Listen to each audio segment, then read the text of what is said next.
Pitala asman ma sutti bala. ওমা ভাবি নি আইয়েন বইয়েন বইয়েন ভাবি। Kono boitam asman ma. এত বংশধরের মাই হইও তুই এত কাম কাজ করস মাঝে মধ্যে তুই গরুর গোবর হালাস হাত রেখে এত কাম করস এই সংসার করে তোর দাম কিতে দুইটি আর লাভ ওদের নাই এত তোর সুখ দিতে আইতো না তো রে আসমার মা তোর মা বাপের টিয়া ওইসার নাম কাও অভাব নাই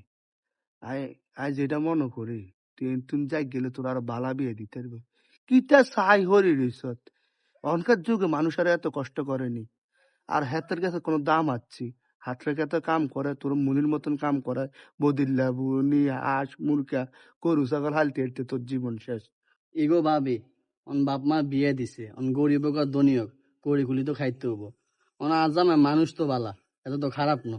অন যাই গেলে কি আর এটার কোনো সমাধান হইলো নি আর। এরে আসমার মা তুই যা এত কথাই কেছিস এটা তোর লগে যায় না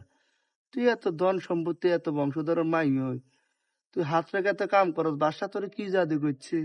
আই হলো কবে লাগতে দিয়ে তোর কল তুই যা গেলাম ভাবি ওনার এটি কি তাই কন আমি কি করতাম এত তো এরকমই। ওরে আসমার মা এরকম হলে হইতো না তুই এত টাইট দিতে হইব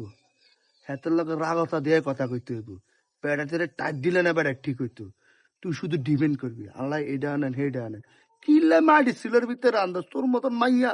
তোর তো রান্দি খাবানোর কথা বাসার 7 কোয়ালার বাইক মতো একটা মাইয়া আইছে অন্তর খুশি তুই কি যার নামও থাকবি না একটু শান্তির দিকে যাবি ওই ছেড়ে তোর লগে কথা কইতে হইতে আর হোলারে ঘুম লয়ে আইসি কত আবার রাস্তার দিকে যাই তো আই যাই চিন্তা ভাবনা করি যা তোর মা।